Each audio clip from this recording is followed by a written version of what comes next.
Hello y'all and welcome. Today we're going to talk about your wellness. Okay, there's a series that I want to start doing, your wealth, your wellness, and your Christian walk. And today we're going to start talking about your wellness. Okay, when I say wellness, I'm a family nurse practitioner. So I'm talking about your physical health mostly, but also that can encompass your mental health as well. But as an introduction to this series, I am a family nurse practitioner. I prescribe GLP-1 medications, so things like Ozempic, Mounjaro, Zepbound, Wegovy, semaglutide, tirzepatide, the compounds, all of those. But I've also worked in family practice and I've worked in urgent care. I worked through the COVID pandemic, so I've seen a lot of things in my career. I've been a nurse practitioner for going on 10 years now. So as part of this series with your wellness, I want us, I'm doing this thing. If you check out my podcast, we're going to glow up at 43 years old. I'm 43 years old. I'm going to take this year and I'm going to glow up physically, spiritually, and financially. And we're going to do series on each of these. But for the wellness side of it, I'm going to share personal stories with you all.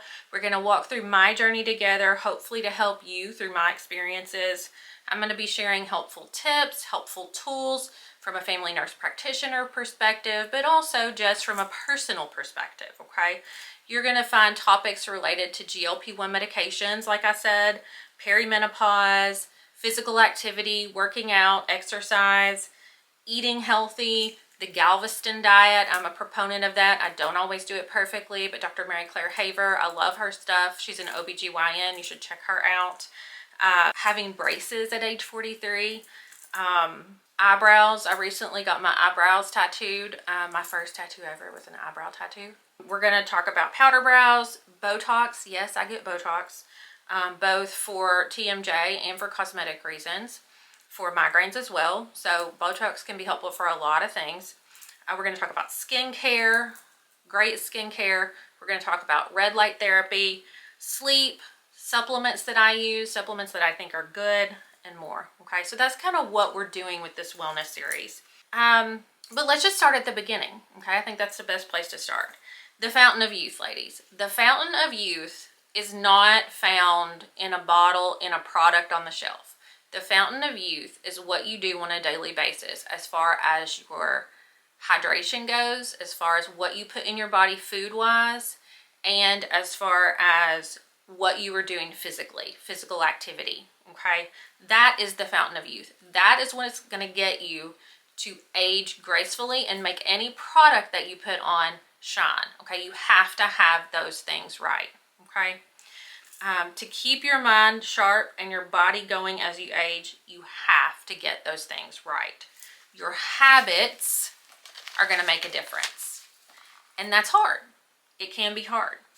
But how am I doing this? I want to talk to you a multifaceted approach. Number one is realizing that I am not perfect, that you are not perfect, and that we are going to mess up.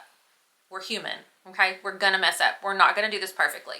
Even if I say I'm going to work out 5 days a week, that does not mean that I'm going to make it to my Peloton bike every 5 days. There's inevitably going to be a day when a kid wakes me up and I'm needed, or I'm sick and I can't cycle. The point is, we show up the next day. Okay, we are not perfect. We are human. We are going to mess up. But when we fall off, we have to get back up and we have to keep going.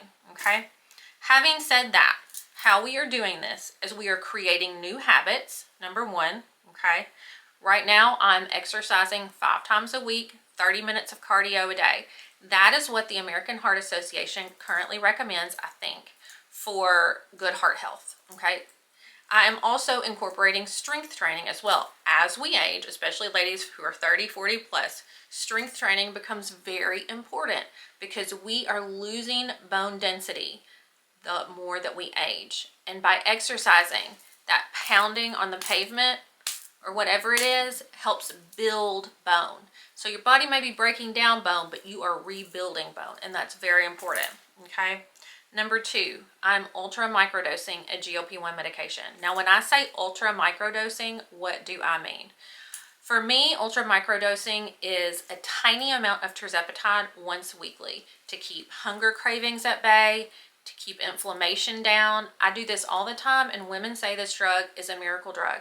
And I'm not kidding you, it really can be for some people, okay? So we're going to talk more about that as well. And we're going to use tools, number 3, to support this, okay? So there are a lot of tools in my life that I use to help me with these things. One is the Galveston diet. 2 is Chronometer, an app you can use to track with. It's kind of like MyFitnessPal, but I like it a little bit better. Meal planning, yes, even DoorDash occasionally, though it may not be as good for your finances. And I just want you guys to know that this is kind of a broad overview, okay?